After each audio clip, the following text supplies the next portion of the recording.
bodice. All of you guys should already have your line on the right side of the paper, right, a couple inches from the edge, which is going to be your center front line. You should have the cross line at the top forming your A point. This is your HPS or high point shoulder line, correct?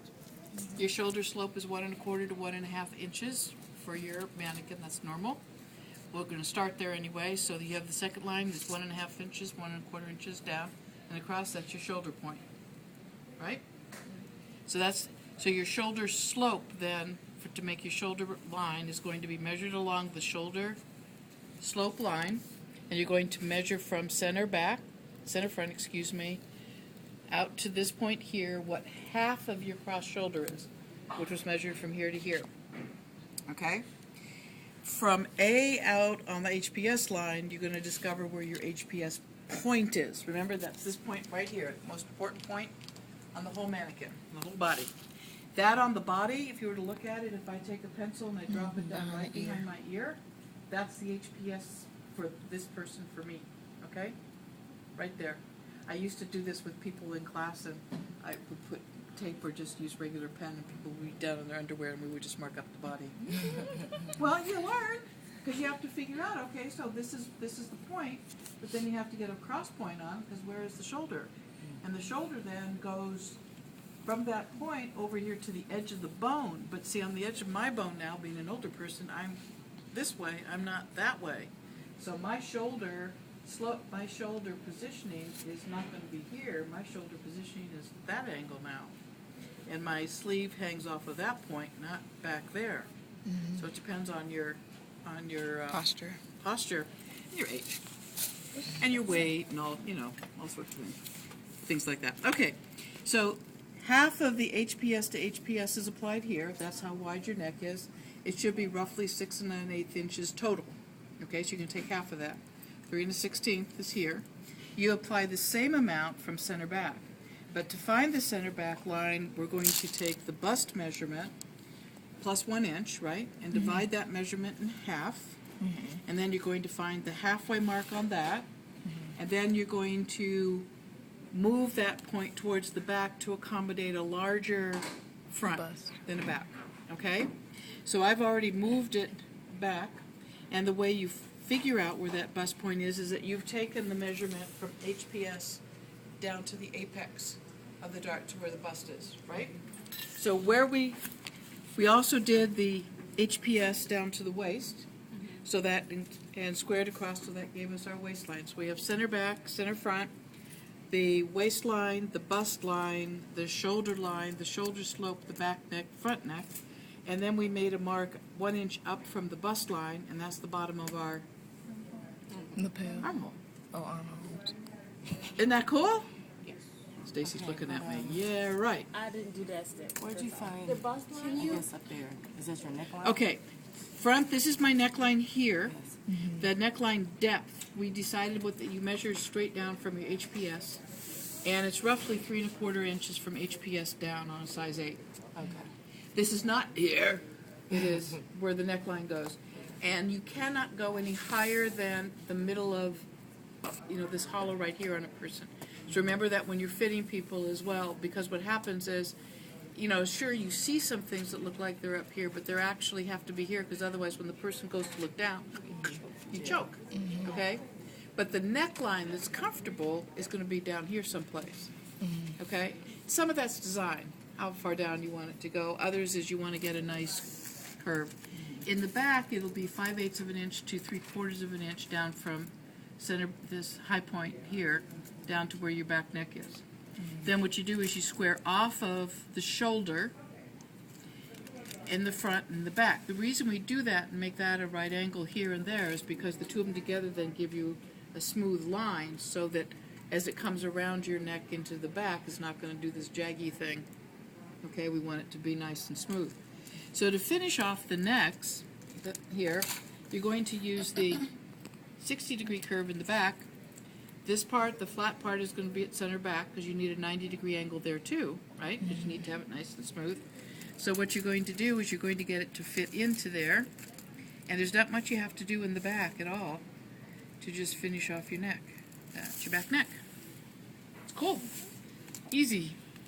we're going to do the 55-degree curve in the front, remember? 55 is your front neck, and it's got to fit here. You do not want it to come to the inside of your lines, your guidelines, but it can come to the outside. Inside of that means that it's going to start rubbing on your neck. So you find the place where it's going to end up it's going to end up straight at center front, and here for about you basically need at least 1/4 of an inch. Okay, so I'm going to use my 55-degree curve, and I'm going to find out. See there, it's too much in the middle, and there I don't like that quite so much. I'm going to figure out a place that I like it. I like it more there.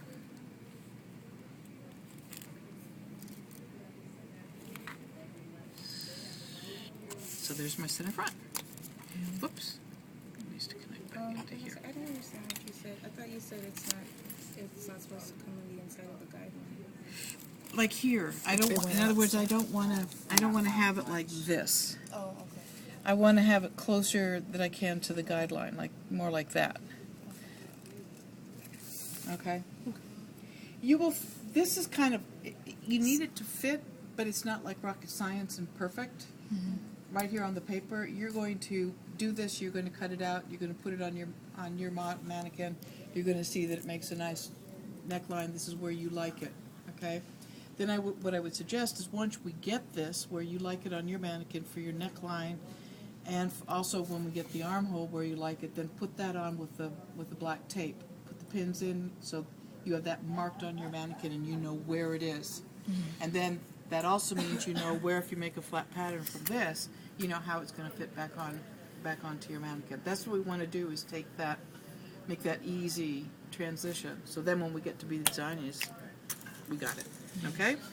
So then the next steps, we need to figure out where our cross chest is, right? So the cross chest, we measure down from HPS, correct? And so you will know how many inches you came down. It's generally about 5.5 inches, right? So we're going to come down. So it's going to be about 5.5 inches. You can bring it down over here too, is 5.5 inches.